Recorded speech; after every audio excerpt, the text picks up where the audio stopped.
आज के इस वीडियो में मैं आपको मैट्रिक्स बतलाने वाला हूँ। ये 12th का मैट्रिक्स है। मैट्रिक्स का हिंदी आबिहू होता है। आइए, ये एक मैथमेटिकल सिस्टम है और इस आबिहू के बारे में हम लोग पढ़ेंगे। बहुत ही इंटरेस्टिंग चैप्टर है, बहुत ही अच्छा लगेगा, आपको समझ में आएगा। तो आइए हम लोग इस वीडियो में देखते हैं कि मैट्रिक्स क्या है। देखिए, ये एक आयताकार घेरा है, आयताकार घेरा। इसको इंग्लिश में रेक्टेंगुलर एरे भी कहते हैं। क्या कहते हैं? Rectangular array. इंग्लिश में इसको कहते हैं रेक्टेंगुलर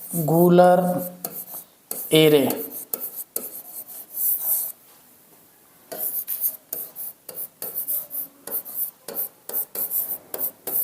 आयताकार घेरा। कहना है कि किसी रेक्टेंगुलर एरे के भीतर यदि अगर संख्याओं को रो वाइज या कॉलम वाइज, रो वाइज का मतलब होता है हॉरिजॉन्टल लाइन, ऐसे ये हो गया रो वाइज। कॉलम वाइज होता है खड़ा खड़ा लाइन जो होता है, ये कॉलम वाइज है। तो यदि अगर इस रेक्टेंगुलर एरे के भीतर रो वाइज या कॉलम वाइज संख्याओं को सजाया जाए तो इससे बने मैथमेटिकल सिस्टम को मैट्रिक्स कहते हैं। यानी कि रेक्टेंगुलर एरे के भीतर रो वाइज कॉलम वाइज घटनाओं के अरेंजमेंट को मैट्रिक्स कहते हैं। फिर से सुन लीजिए, रेक्टेंगुलर एरे के भीतर रो वाइज कॉलम वाइज घटनाओं या संख्याओं के अरेंजमेंट को मैट्रिक्स कहते हैं। जी हाँ, रेक्टेंगुलर एरे के भीतर रो वाइज कॉलम वाइज संख्याओं के संग्रह को मैट्रिक्स कहते हैं। जी हाँ, आप देख रहे हैं ये जो है 1 2 3 4 का जो है रो वाइज कॉलम वाइज का जो अरेंजमेंट है, ये आपका मैट्रिक्स हुआ। इसे आबिहू कहते हैं। यहाँ इसको थोड़ा सा और भी मैं क्लियरफाई कर रहा हूँ, थोड़ा और आगे लेके चलता हूँ, इसको देखा जाएगा। यहाँ पे आप देख रहे हैं कि यहाँ 1 2 3 4 5 6 7 8 9 ये जो संख्याओं का जो है अरेंजमेंट है, इसको हम लोग क्या कहते हैं? मैट्रिक्स कहते हैं। इसमें जो ये रो है ना, 3 गो रो है, आप देख सकते हैं। ये तीनों रो है। इसको क्या बोलेंगे हम लोग? रो बोलेंगे। हिंदी में इसको हम लोग बोलते हैं पंक्ति। क्या बोलते हैं? पंक्ति बोलेंगे इसको। और ये जो है ना, ये खड़ा खड़ा लाइन है, ये जो है इसको हम लोग बोलते हैं स्तंभ, कॉलम। ठीक है। तो इस मैट्रिक्स में 3 गो रो है और 3 गो कॉलम है। यानी कि 3 गो रो और बाबू 3 गो क्या है? कॉलम। तो ये 3 गुणे 3 जो है ना, ये 3/3 है। ये हो गया मैट्रिक्स की कोटि। इसको क्या कहते हैं हिंदी में? कोटि। और इंग्लिश में कहते हैं बाबू क्या? ऑर्डर। 3 गो रो है, 3 गो क्या है? कॉलम है। तो 3 गो रो और 3 गो कॉलम को क्या हम लोग बोलते हैं? ऑर्डर बोलते हैं, कोटि बोलते हैं। ठीक है। तो अगर कोई आपसे पूछता है, देखेंगे कि इस मैट्रिक्स का कोई पूछेगा कि ऑर्डर बताइए, तो कितना ऑर्डर होगा बताइए? 2 गो रो 2 गो कॉलम, 2/2। इस मैट्रिक्स का बताना है।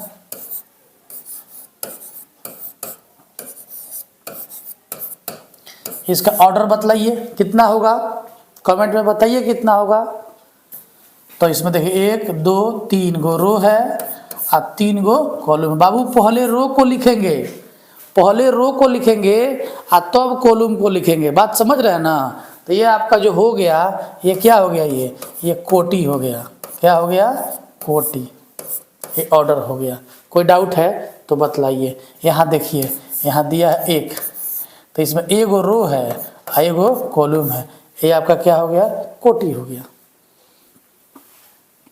इसमें कितने एलिमेंट हैं?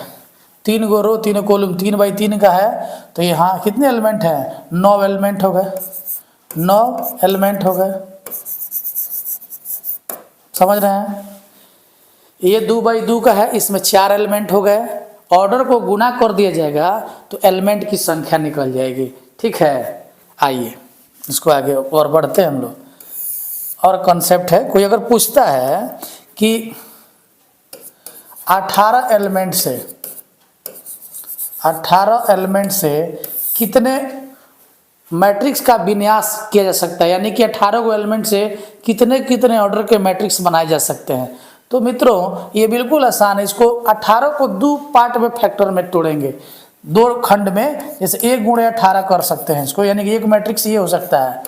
एगो 2/9 का मैट्रिक्स हो सकता है, एगो 3/6 का हो सकता है, एगो 6/3 का हो सकता है, एगो 9/2 का हो सकता है, एगो 18/1 का मैट्रिक्स हो सकता है। यानी कि 18 एलिमेंट से इतने मैट्रिक्स बनाए जा सकते हैं, ठीक है। उसी तरह 24 एलिमेंट से, 24 एलिमेंट अगर दिया हो और कोई पूछे कि इससे कितने मैट्रिक्सों का विन्यास निकाल सकते हैं, तो एक मैट्रिक्स हो जाएगा यहाँ 1 गुणे 24 का, एक 2 गुणे 12 का, एक हो जाएगा 3 गुणे 8 का, एक हो जाएगा 4 गुणे 6 का, एक हो जाएगा 6 गुणे 4 का, एक हो जाएगा 8/3 का, एक हो जाएगा 12/2 का, ये हो जाएगा 24/1 का। ये देखिए मैट्रिक्स बन सकता है। अगर कोई 5 एलिमेंट दिया हो तो बताइए 5 एलिमेंट से कितने विन्यास निकाले जाएंगे। तो एक सामने है कि 1 गुणे 5 और 5 गुणे 1, यानी कि 2 मैट्रिक्स बन सकता है। आप बना सकते हैं। 13 एलिमेंट से कितने बनेंगे, 13 एलिमेंट अगर दिया हो तो उसका को विन्यास हो सकता है। तो 13 एलिमेंट का एगो 1 गुणे 13 होगा, एगो 13 गुणे 1 होगा। तो ये मैट्रिक्स का विन्यास है, आप समझ रहे होंगे, बहुत ही आसान है, ठीक है। आइए एक और भी बात मैं बतला रहा हूँ, थोड़ा सा समझना होगा। अगर कोई मैट्रिक्स है, किसी मैट्रिक्स को देखिए यहाँ पे ध्यान दिया जाए कि हम एक मैट्रिक्स दे रहे हैं, एगो 2/2 का एक मैट्रिक्स हम लिख रहे हैं। यहाँ पर ध्यान देना है A11, A12, A13, एक मैट्रिक्स हम लिख रहे हैं 2/2 का। यहाँ पे ध्यान से देखेंगे,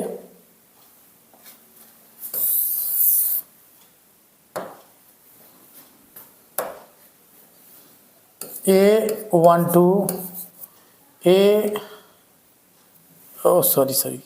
कहाँ दिमाग रह रहा है, ये देखते हैं। 2 का एक मैट्रिक्स हम यहाँ लिख रहे हैं A11, A12, A21, A22। ये क्या लिखा गया समझ में आ रहा है।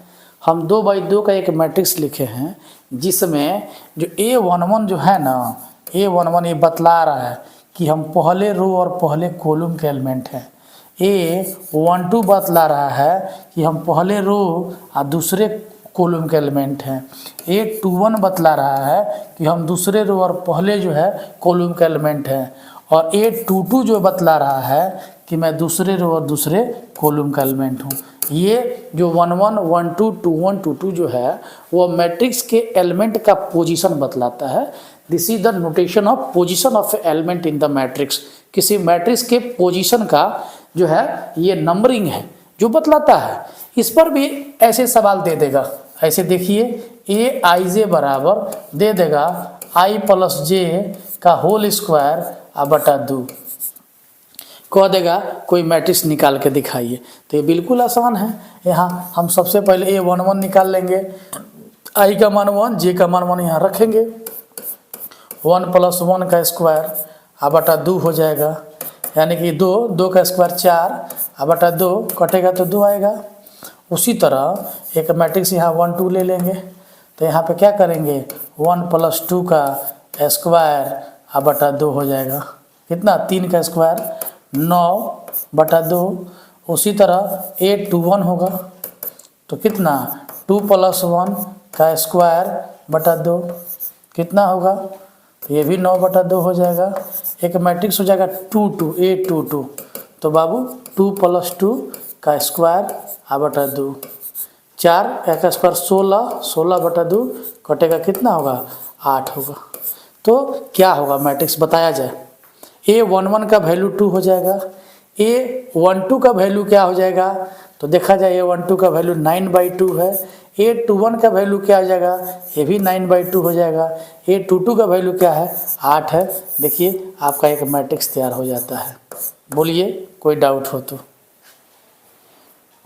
समझ लीजिए, बहुत ही आसान है। आप बिल्कुल लगेगा कि क्लास में ही पढ़ रहे हैं आप मैट्रिक्स, इसमें कोई अंतर नहीं है। और आप इसका नोट्स बना सकते हैं। आगे ये वीडियो कंटिन्यू मिलेगा, सालों भर वीडियो मिलता रहेगा बाबू। और मैं एकदम इस बार प्रतिबद्ध हूँ, इस बार एकदम प्रतिबद्ध हूँ कि पूरा NCERT का 11 का 12 का पूरा वीडियो मैं इस जो है यूट्यूब पर मैं डाल दूँगा, ये आपसे हम वादा है। तो आप कहीं नहीं जाएंगे, एकदम मेरे इस चैनल पर बने रहेंगे और इस पर चैनल पे बने रह के पढ़ते रहेंगे, बहुत ही फ़ायदा होने वाला है। आगे देखिएगा, जो बच्चे हम लोग के कोचिंग संस्थान में हैं वे लोग इसका रिवीजन कर सकते हैं। जो लोग हमसे किसी जो है कारणों से जुड़ नहीं पा रहे हैं वे लोग भी हताश नहीं होंगे। हम लोग ऑनलाइन के माध्यम से आपसे जुड़े रहेंगे और जब भी जीवन में कभी मौका मिलेगा तो ऑफलाइन भी आपको पढ़ा के दिखाएंगे। ठीक है, चलिए आगे देखते हैं। ये मैट्रिक्स का पोजीशन होता है, आगे देखा जाए।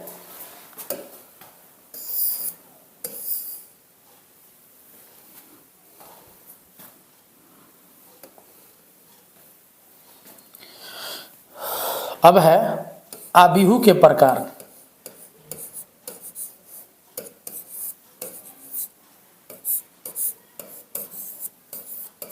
आबिहू के प्रकार।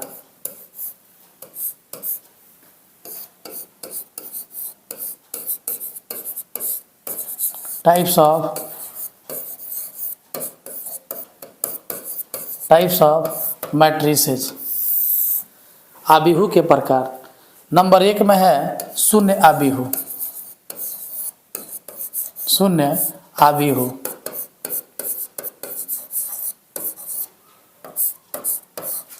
शुद्ध आबिहू है जीरो मैट्रिक्स।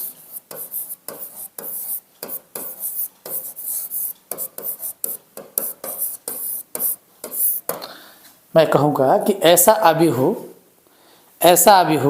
जिसके सभी अवयव शून्य हों। ऐसा आबिहू जिसके सभी अवयव शून्य हों। ऐसा आबिहू जिसके सभी अवयव शून्य हों उसे शून्य आबिहू कहते हैं। A matrix having all element are zero known as zero matrix. ऐसा आबिहू जिसके सभी अवयव शून्य हों। ऐसा आबिहू जिसके सभी अवयव शून्य हों उसे शून्य आबिहू कहते हैं।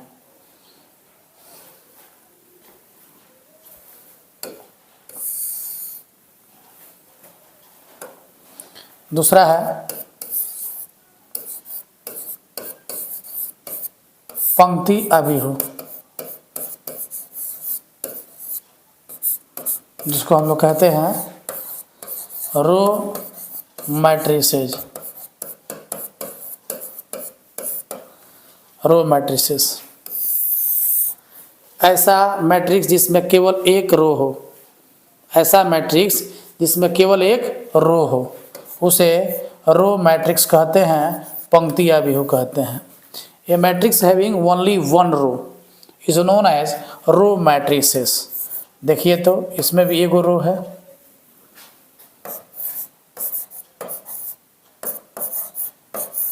ये रो मैट्रिक्स है। ऐसा मैट्रिक्स जिसमें केवल एक रो हो। ऐसा मैट्रिक्स जिसमें केवल एक पंक्ति हो। A matrix having only one row is known as row matrix. ठीक है, इसके बाद देखते हैं रो मैट्रिक्स के बाद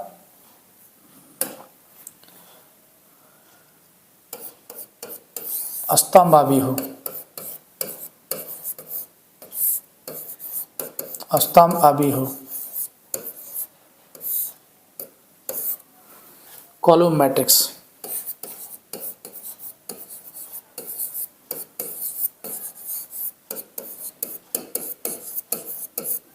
कॉलम मैट्रिक्स।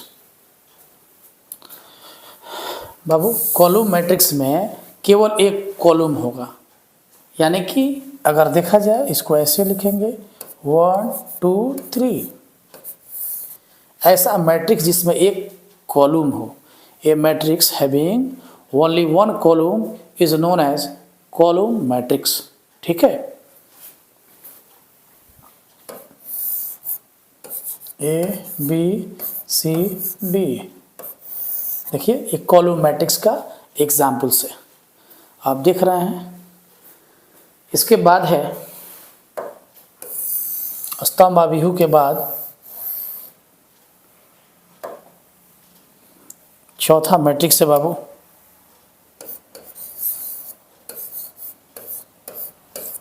वर्ग अभिहु। वर्ग अभिहु इंग्लिश है इसका स्क्वायर मैट्रिसेस।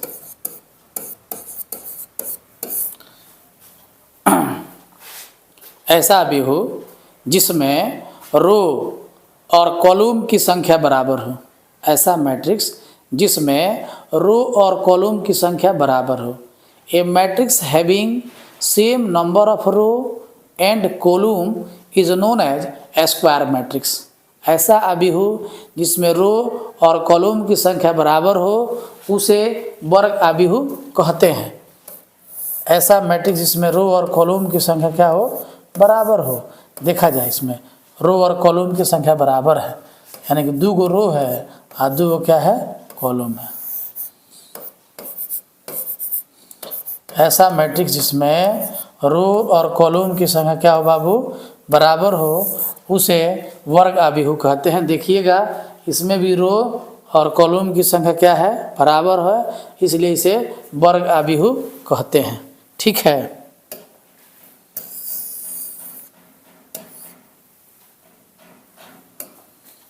एक पॉइंट है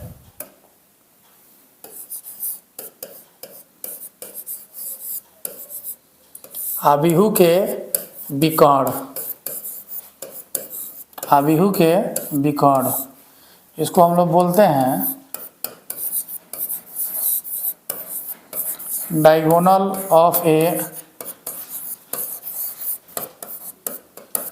मैट्रिसेस। अभिहु के विकर्ण में तो समझना होगा कि अभिहु का जो विकर्ण होता है वो हमेशा वर्ग अभिहु में होता है। Diagonal of a matrix are exist only in the square matrix. किसी अभिहु का विकर्ण केवल वर्ग अभिहु में ही अस्तित्व में होता है। यानी कि अगर कोई स्क्वायर मैट्रिक्स यहाँ मैं लिख रहा हूँ 1 2 3 4, तो इसका डायगोनल जो होगा वो देखिए ये हो जाएगा। ये केवल स्क्वायर मैट्रिक्स में ही होगा। यही है इसका क्या, विकर्ण। अगर विकर्ण आप समझ गए होंगे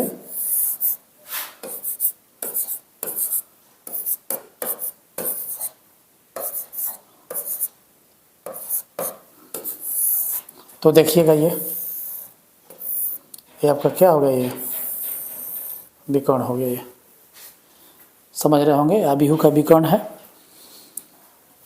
विकर्ण के बाद हम लोग पढ़ेंगे विकर्ण अभिहु, डायगोनल मैट्रिक्स पढ़ेंगे। आइए मैं डायगोनल मैट्रिक्स भी पढ़ा रहा हूँ आगे।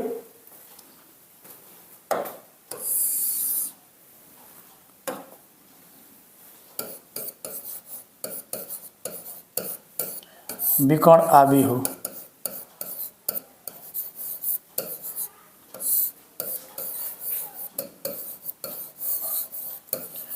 Diagonal matrices.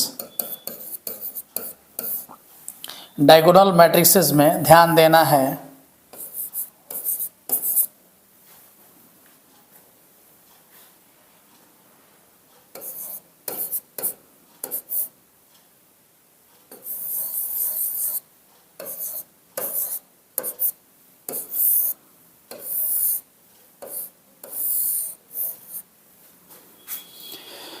देखिए तो ऐसा अभिहु जिसमें विकर्ण अवयवों को छोड़कर अन्य सभी अवयव शून्य होते हैं। ऐसा अभिहु जिसमें विकर्ण अवयव को छोड़कर अन्य सभी अवयव शून्य हो उसे विकर्ण अभिहु कहते हैं। A square matrix whose all element are zero, rest of diagonal elements are known as diagonal matrix। ऐसा वर्ग अभिहु जिसमें विकर्ण अवयवों को छोड़कर अन्य सभी अवयव शून्य हो उसे विकर्ण अभिहु कहते हैं। बाबू कलम कॉपी भी रखेंगे, लिखेंगे। मैं लिख के पढ़ा रहा हूँ, इसमें सारे बातों को लिखना बोर्ड पे संभव नहीं है, बहुत समय लग जाएगा। समय को बचाने के लिए मैं बहुत सारी बातों को बोल दे रहा हूँ, लेकिन स्लोली स्पीड में बोल रहा हूँ। आप इसको लिख सकते हैं, इसमें कोई बहुत बड़ी बात नहीं है। देखते हैं विकर्ण अभिहु के बाद अब है अदिश अभिहु। अदिश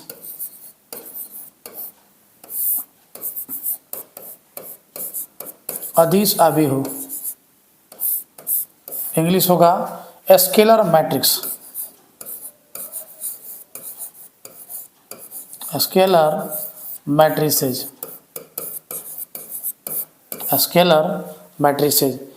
स्केलर मैट्रिसेज में कहता है कि ऐसा वर्ग अभिहु जिसमें विकर्ण अवयवों को छोड़कर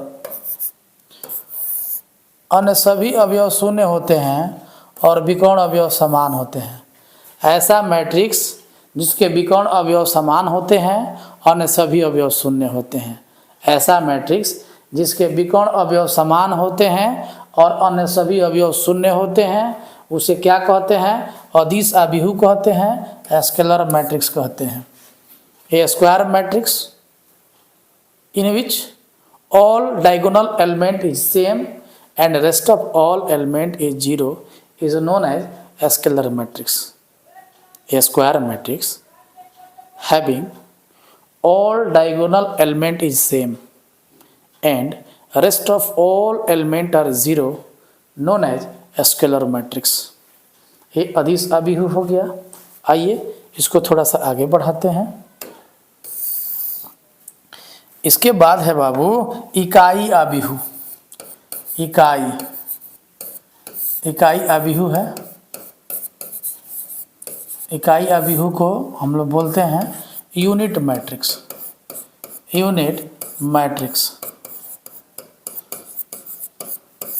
यूनिट मैट्रिक्स में होता क्या है देखेंगे ध्यान से, देखेंगे बाबू। जिसका डायगोनल एलिमेंट एक हो और अन्य सभी अवयव क्या हो? शून्य हो। ऐसा वर्ग अभिहु जिसके सभी डायगोनल एलिमेंट एक होते हैं और अन्य सभी अवयव शून्य होते हैं उसे इकाई अभिहु कहते हैं। A types of a square matrix whose all diagonal element are unity and rest of all element are zero known as unit matrix। ऐसा मैट्रिक्स जिसमें ऐसा वर्ग अभिहु, ऐसा स्क्वायर मैट्रिक्स जिसमें डायगोनल एलिमेंट इकाई होते हैं और अन्य सभी अवयव शून्य होते हैं उसे इकाई अभिहु कहते हैं। ऐसा स्क्वायर मैट्रिक्स जिसके डायगोनल एलिमेंट इकाई होते हैं और अन्य सभी अवयव शून्य होते हैं उसे इकाई अभिहु कहते हैं।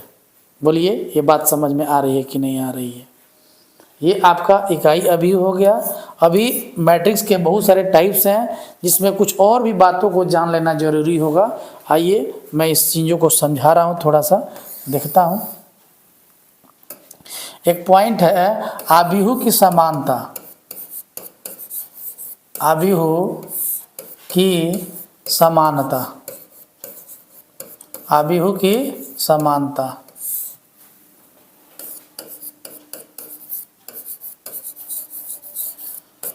Equality of matrices.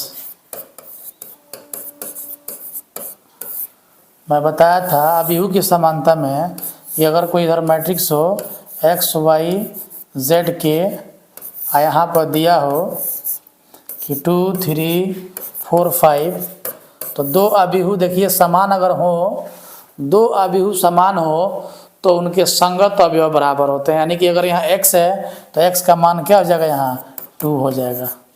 y का मान देखिए क्या हो जाएगा, y का मान 3 के बराबर हो जाएगा। और बाबू z का मान जो होगा वो 4 के बराबर हो जाएगा, z 4 के बराबर, और k का मान जो होगा ना ये 5 के बराबर हो जाएगा। यानी कि अगर दो मैट्रिक्स दिया हो और दोनों बराबर दिया हो तो बराबर के केस में उन दोनों मैट्रिक्स के सारे संगत अवयव आपस में क्या होते हैं, बराबर होते हैं। x का मान 2 के बराबर हो जाएगा, y का मान 3 के बराबर हो जाएगा, z का मान 4 के बराबर हो जाएगा, k का मान 5 के बराबर हो जाएगा। तो ये आपका होता है ये इक्वलिटी ऑफ सेट का कॉन्सेप्ट। ठीक है, अगर कोई मैट्रिक्स हो जो अंकों से बन रहा है, देखिए किसी एक और कॉन्सेप्ट बता रहे हैं, किसी आबिहू की प्रविष्टि 0 या 1 हो तो 3x3 के मैट्रिसेज बराबर होता क्या है कि n का पावर ऑर्डर, ये फॉर्मूला है कि n ये नंबर ऑफ प्रविष्टि है, नंबर ऑफ एंट्री है। तो किसी आबिहू में प्रविष्टि कितना है, 0 या 1, यानी कि अर्थ तो ये हुआ कि प्रविष्टि की संख्या 2 है। कितना कोटि का बनाना है, 3x3 का, तो यहाँ ऑर्डर हो जाएगा 3x3 का। तो देखिए तो कितना हो गया, 2 का पावर 9 हो जाएगा, जिसका फॉर्मूला कितना होता है 512। यानी कि अगर 0 या 1 अगर एंट्री दिया हो, इससे अगर कोई मैट्रिक्स बनाना हो तो 3x3 का, तो ये 512 मैट्रिक्स बना सकते हैं। यदि अगर 2x2 का मैट्रिक्स बनाना होता, 2x2 का बनाना होता तो इससे क्या बनता, 2 के पावर यहाँ क्या लिखते 2x2, यानी कितना हो जाएगा 2 के पावर 4 हो जाएगा, यानी कि 16 मैट्रिक्स बना सकते थे यदि अगर 2x2 का बनाना हो तो। ये हुआ मैट्रिक्स का कुछ बेसिक कॉन्सेप्ट। बच्चों मिलेंगे हम लोग सीधे नेक्स्ट वीडियो में, बने रहेंगे। धन्यवाद।